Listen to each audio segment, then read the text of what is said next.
Bienvenue à la deuxième journée toulousaine de marketing. Donc la deuxième après la première édition l'année dernière, un peu plus tôt dans l'année, donc en début de septembre.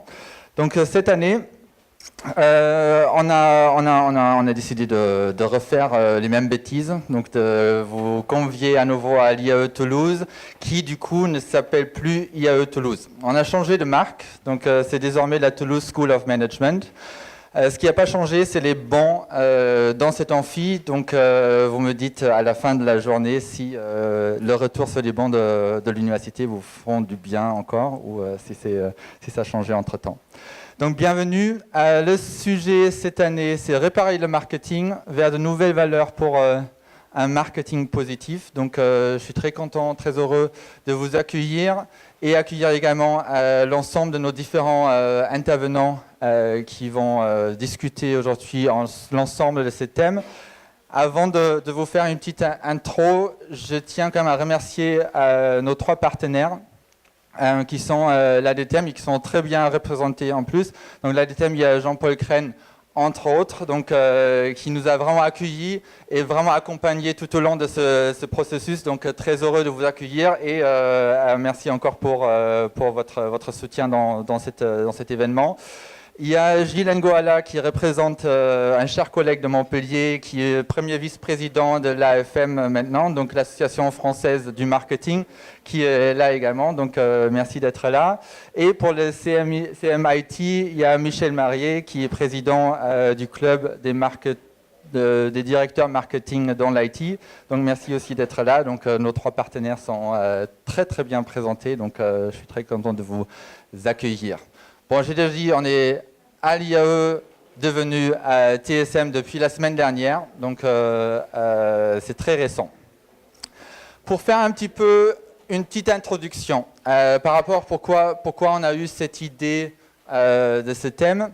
L'année dernière, la dernière intervention, c'était Eric Sadin qui est philosophe, donc certains d'entre vous ont assisté à la première journée toulousaine de marketing l'année dernière déjà, et il a plus ou moins fait la conclusion: le marketing va mourir, le marketing va disparaître. Donc on s'est dit, il ne va peut-être pas disparaître, mais il faut peut-être le réparer. Donc c'était un peu l'idée. Donc on se trouve peut-être dans une crise identitaire. Donc j'ai un peu ce qu'on fait nous les universitaires, qu'on se pose des questions en regardant les bouquins. Donc j'ai trouvé une parallèle assez importante par rapport à la crise adolescente. Les adolescents, donc je vous présente Pierre, qui est un ado en crise. Et qu'est-ce que c'est une crise dans la littérature en psychologie, la crise d'adolescence comme phase de crise et de confusion identitaire.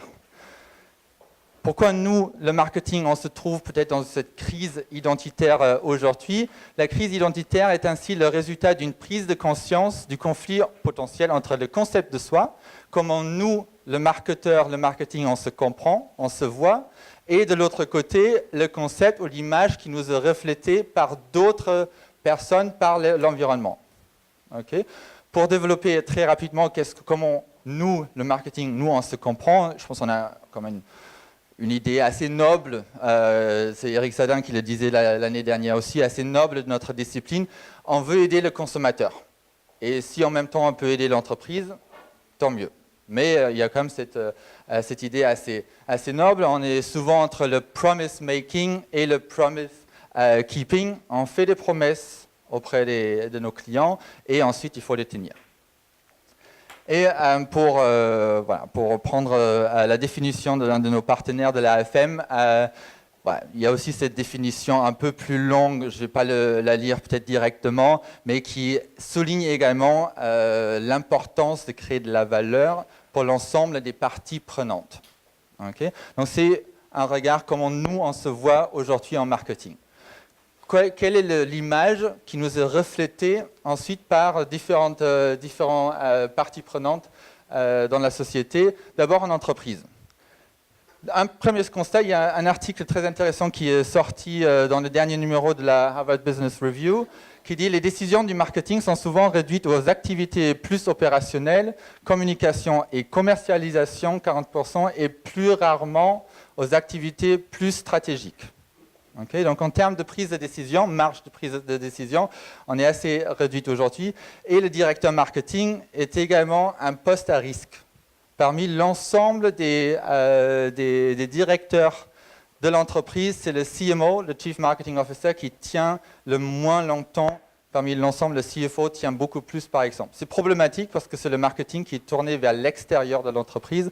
S'il y a des changements plus fréquents, il y a peut-être un problème sur la cohérence. Comment on est vu dans la société? Les métiers liés au marketing sont mal perçus souvent dans la société.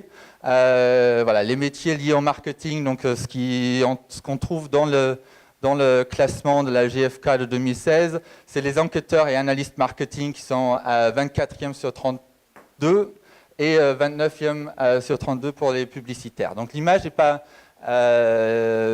très favorable, encore moins favorable en France, où les métiers liés au marketing ont une image très négative.